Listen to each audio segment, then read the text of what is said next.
Assalamualaikum warahmatullahi wabarakatuh. Waalaikumsalam warahmatullahi wabarakatuh. Selamat siang anak-anak. Selamat siang, Bu. Gimana kabarnya hari ini? Alhamdulillah baik. Alhamdulillah. Baik, sebelum kita memulai pembelajaran pada hari ini, alangkah baiknya kita berdoa terlebih dahulu. Siapa yang... Baik, silahkan. Sebelum belajar kita berdoa dulu lah.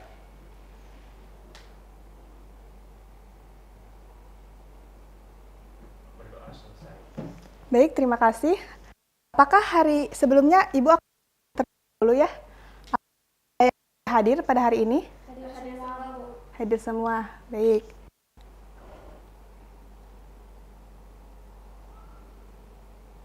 Jadi sebelum kita memulai pembelajaran pada hari ini, Ibu akan ulas sedikit terlebih dahulu materi yang telah kita pelajari pada minggu lalu. Ada yang masih ingat?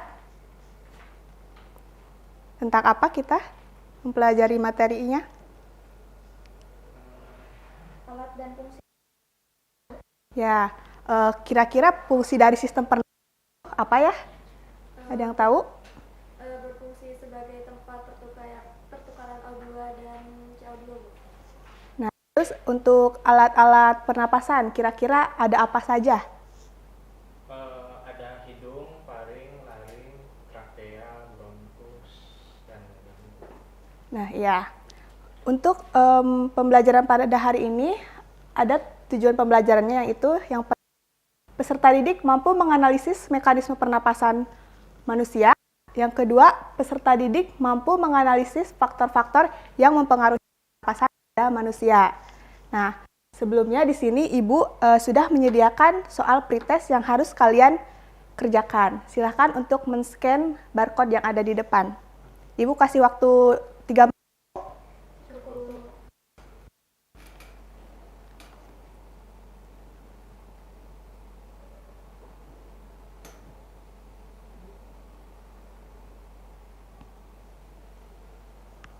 Sudah? Sudah, Bu. Sudah. Baik, sebelumnya, pernahkah kalian menghirup udara segar di pagi? Pernah, Bu. Pernah. Gimana rasanya? Terasa segar. Hah? Segar? Iya, Bu. Ya. Pernahkah kalian menahan nafas kalian? Gimana rasanya kalau ditahan nafasnya? Jadi sesak, Bu. Jadi sesak ya. Nah, di sini Ibu sudah menyediakan ada salah satu gambar ya. Yaitu di sini bagi yang memiliki hobi mendaki gunung, pastinya pernah mencapai puncak gunung yang tinggi. Yang kalian rasakan setelah sampai ke puncak gunung, selain merasa senang, pasti merasa sangat berat. Nah, di sini ada beberapa pertanyaan yang harus kalian diskusikan bersama teman kelompok.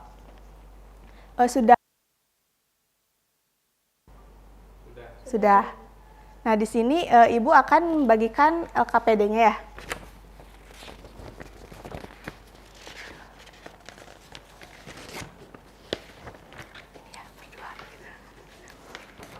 Nah, sekarang kalian pegang terlebih dahulu LKPD-nya ya. Di sini Ibu akan menjelaskan cara pengisiannya.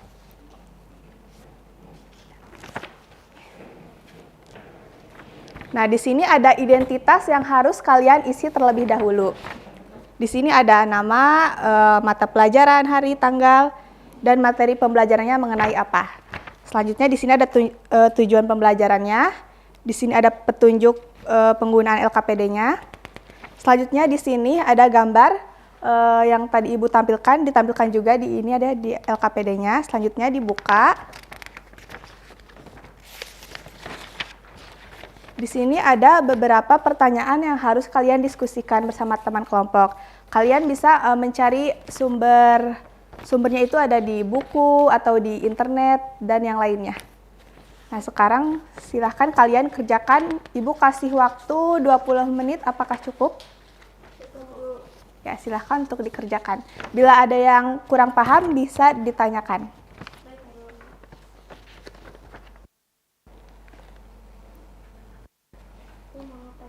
Ya?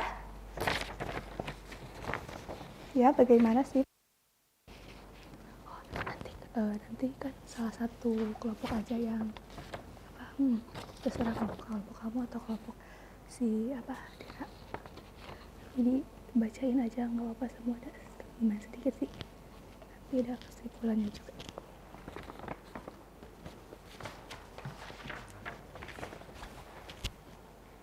Sekarang kalian kumpulkan data-datanya ya untuk yang kalian perlukan.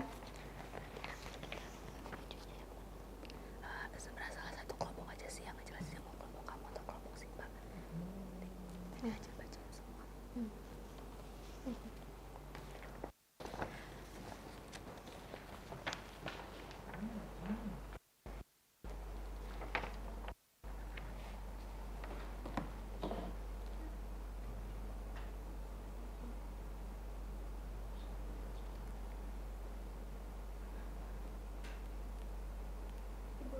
Ya. Kenapa? Nanti ngajinya yang satu kelompok aja. Ya, perwakilan aja. Apakah kalian sudah mencari jawabannya, data-data yang diperlukan? Sudah punya. Ibu lihat dulu. Ya.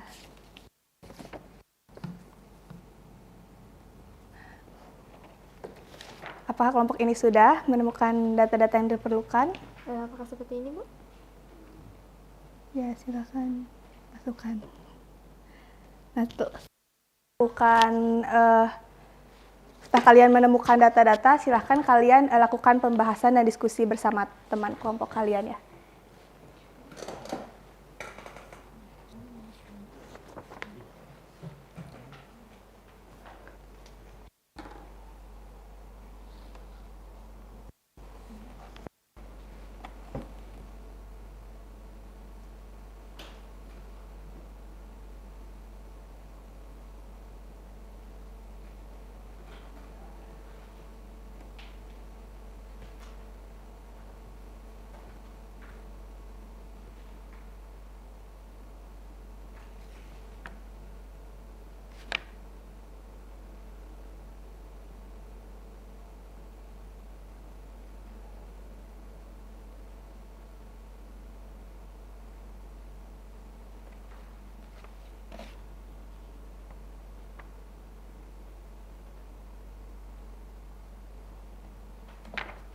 Bagaimana? Sudah, silahkan untuk salah satu kelompok menjelaskan hasil diskusinya. Kepada kelompok 1, silahkan.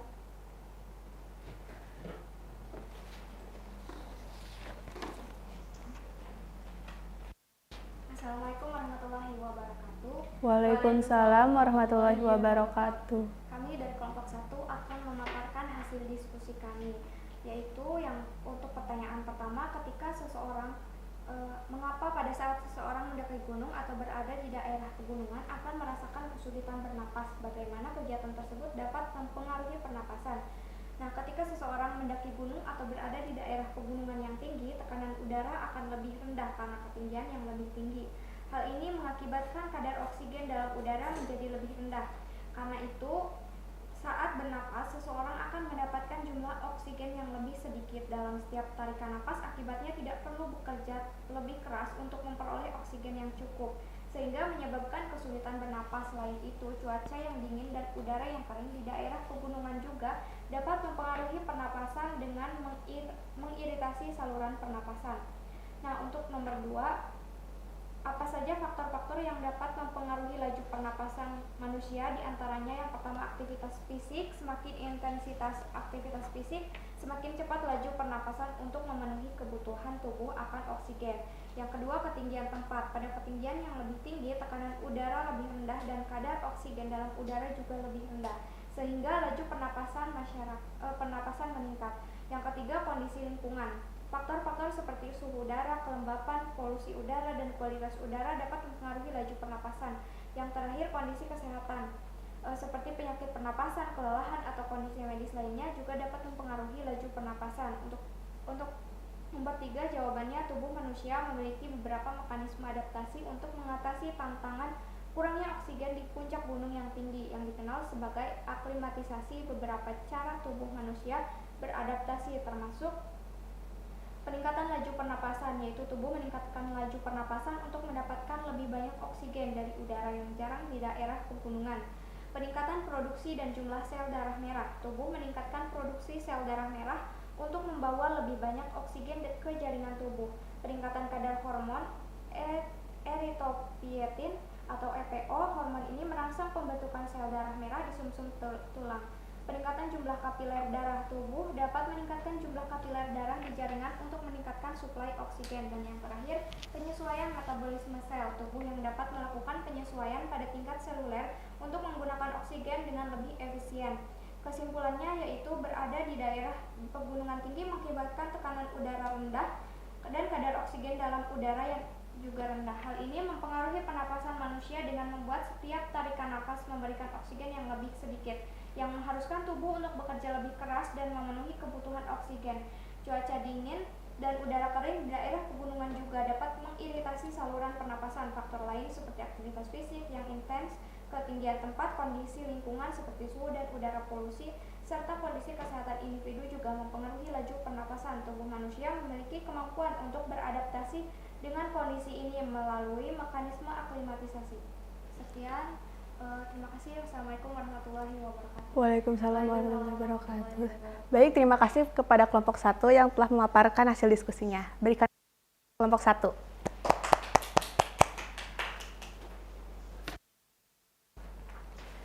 Nah, tadi menurut kelompok 1 itu kan mengapa pada saat seseorang mendaki gunung atau berada di daerah pegunungan akan merasakan kesulitan bernapas. Bagaimana kegiatan tersebut dapat mempengaruhi pernapasan.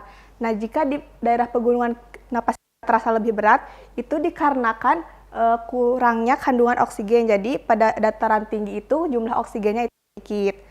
Nah, untuk faktor-faktor yang mempengaruhi laju pernapasan itu ada banyak ya. Satunya itu ada ketinggian tempat, aktivitas fisik, dan yang lainnya. Bagaimana tubuh beradaptasi untuk mengatasi tantangan kurangnya oksigen di puncak gunung, yaitu dengan dengan aklimatisasi. Nah, di sini untuk sistem pernapasan pada manusia adalah sistem organ yang digunakan untuk menghirup oksigen dari udara serta mengeluarkan karbon dioksida dan uap air. Dalam proses pernapasan, oksigen merupakan zat kebutuhan utama. Oksigen untuk pernapasan diperoleh dari udara di lingkungan sekitar. Alat-alat pernapasan berfungsi untuk memasukkan udara dan mengeluarkan karbon dioksida. Selanjutnya, tujuan proses pernapasan yaitu untuk memperoleh energi. Nah, untuk mekanisme pernapasannya, pernapasan adalah suatu proses pertukaran gas dan oksigen dan karbon dioksida. Proses ini dipengaruhi oleh susunan saraf otonom. Menurut tempat terjadinya, pertukaran gas itu terjadi dibedakan menjadi 2 jenis. Yang pertama itu ada pernapasan luar dan pernapasan dalam. Untuk pernapasan luar, terjadinya pertukaran udara antara udara dalam alveolus dengan darah dalam kapiler. Sedangkan pernapasan dalam adalah pertukaran udara antara darah dalam kapiler dengan sel-sel tubuh. Nah, keluar masuk udara dalam paru-paru dipengaruhi oleh perbedaan tekanan udara dalam rongga dada dengan tekanan udara di luar tubuh. Jika tekanan di luar rongga dada lebih kecil, maka udara akan masuk. Sebaliknya, apabila tekanan dalam rongga dada lebih besar, maka udara akan keluar. Proses pernapasan selalu terjadi 2 siklus, yaitu inspirasi dan ekspirasi. Inspirasi artinya menghirup udara, dan ekspirasi mengeluarkan udara. Berdasarkan cara melakukannya, inspirasi dan ekspirasi, serta tempat terjadinya pernapasan manusia dapat melakukan 2 mekanisme pernapasan, yaitu pernapasan dada dan pernapasan perut. Nah, untuk pernapasan dada pada fase inspirasinya yaitu yang pertama otot antar tulang rusuk berkontraksi, selanjutnya tulang rusuk terangkat, lalu paru-paru mengembang, tekanan udara dalam paru-paru menjadi lebih kecil dibandingkan tekanan udara luar. Udara luar masuk ke dalam paru-paru. Untuk fase ekspirasi pernapasan dada, yaitu otot antar tulang rusuk berrelaksasi, tulang rusuk menurun, paru-paru menyusut, tekanan udara dalam paru-paru lebih besar dibandingkan dengan tekanan di luar. Udara keluar dari paru-paru. Untuk pernapasan perut itu pada fase inspirasinya, Yang pertama, sekat rongga dada itu berkontraksi, posisi dari melengkung menjadi mendatar. Selanjutnya paru-paru mengembang, tekanan udara dalam paru-paru lebih kecil dibandingkan tekanan udara luar. Selanjutnya udara masuk. Pada fase ekspirasi pernapasan perut, yaitu yang pertama otot diafragma berelaksasi, posisi dari mendatar kembali lagi menjadi mencekung, melengkung, paru-paru mengempis, tekanan udara di paru-paru lebih besar dibandingkan tekanan udara di luar. Selanjutnya udara keluar dari paru-paru. Nah, tadi untuk faktor-faktor yang mempengaruhi sistem pernapasan yaitu di sini ada usia. Balita memiliki frekuensi pernapasan lebih cepat dibandingkan manula. Semakin bertambah usia, intensitas pernapasan akan semakin menurun. Selanjutnya jenis kelamin, laki-laki memiliki frekuensi pernapasan lebih cepat dibandingkan perempuan. Selanjutnya suhu tubuh, semakin tinggi suhu tubuh atau kalian sedang mengalami demam, maka frekuensi pernapasan akan semakin cepat. Selanjutnya ada posisi tubuh, frekuensi pernapasan meningkat saat berjalan atau berlari dibandingkan posisi diam. Frekuensi pernapasan posisi berdiri lebih cepat dibandingkan dengan posisi duduk, dan frekuensi pernapasan posisi tidur terlentar lebih cepat dibandingkan posisi tengkurap. Dan yang terakhir ada aktivitas fisik. Nah, semakin tinggi aktivitas fisik, maka frekuensi pernapasan akan semakin cepat.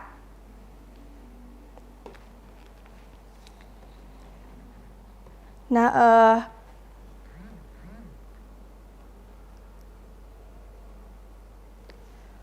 untuk pembelajaran, apakah ada yang ingin menyimpulkan?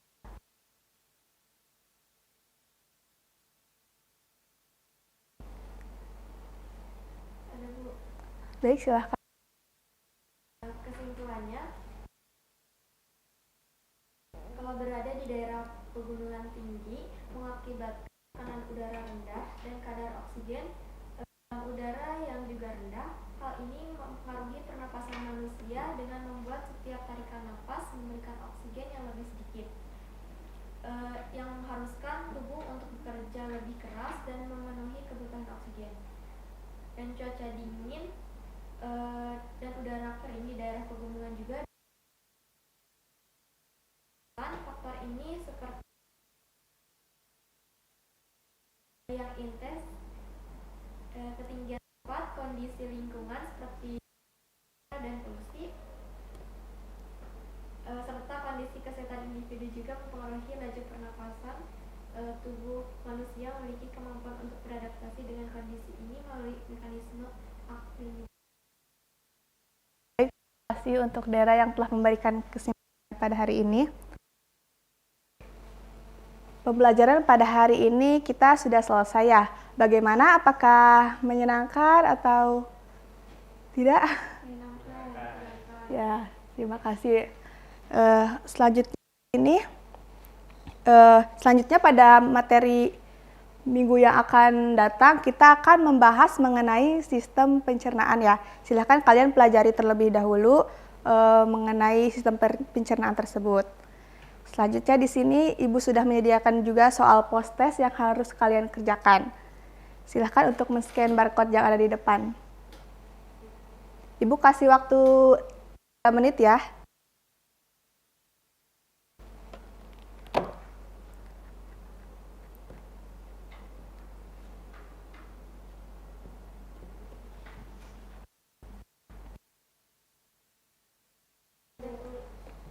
Nah, pada hari ini kita sudah selesai ya pembelajarannya. Baik, terima kasih. Ditutup. Wassalamualaikum warahmatullahi wabarakatuh.